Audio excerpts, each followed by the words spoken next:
Learn more on BBC Bitesize.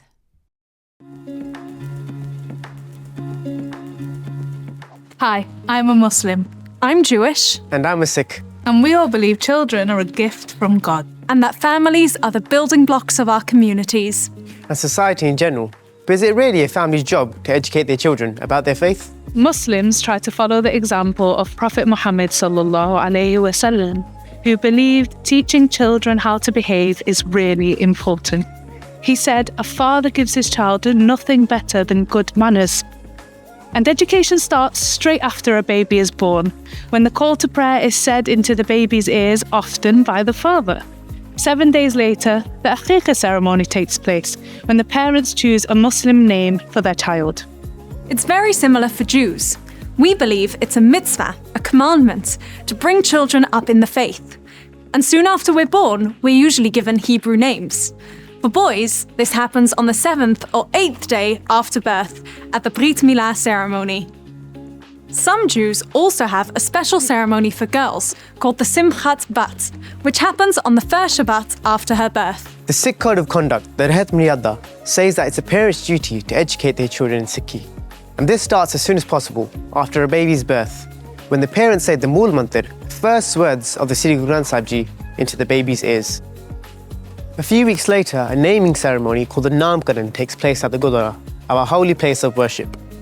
Traditional Sikh names are gender neutral, so the name Singh, which means lion, is added for a boy, and Kaur, princess, for a girl. So all three of us began life with a religious identity given to us by our families. And our education continued at home. My parents taught me my first Arabic phrases and how to pray.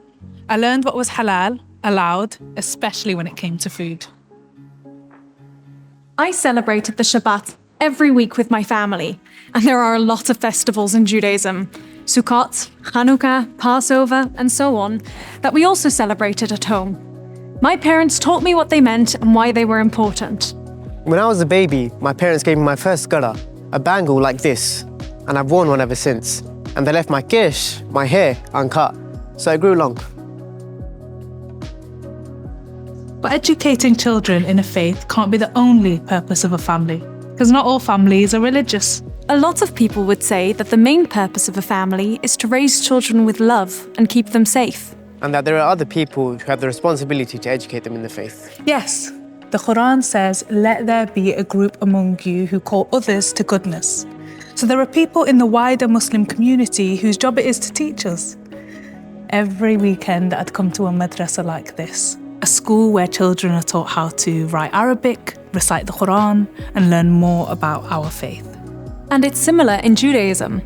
Our holy building is often called a shul, which means school, because we believe that education continues our whole lives. This is where I was taught how to read and write Hebrew and was told stories from the Torah. And here at the Gurdwara, I enjoyed the support of the Sangat, the community of Sikhs. I learned about the 10 Gurus and was taught how to read Gurmukhi, which is the written form of Punjabi, the language of the Sri Guru Granth Sahib Ji. So in most religious families, children are educated about the faith at home and in the wider community. But some people think children shouldn't be brought up in a religion. They should be free to choose their own beliefs when they're older. For me, it was sometimes hard growing up within a religious family, especially when other people didn't know why I did some things differently. But the religious teachings I got from my family are precious to me. Even though I used to receive comments about my long hair, which I used to tie up in a top knot. I believe challenges like that can make us stronger in our faith. All of our religions agree that a child's first teacher is their parent, and that our beliefs are an important part of family life. But the wider community also helps families to bring up their children in the religion. So what do you think? For in-depth GCSE resources and practice, visit BBC Bitesize now.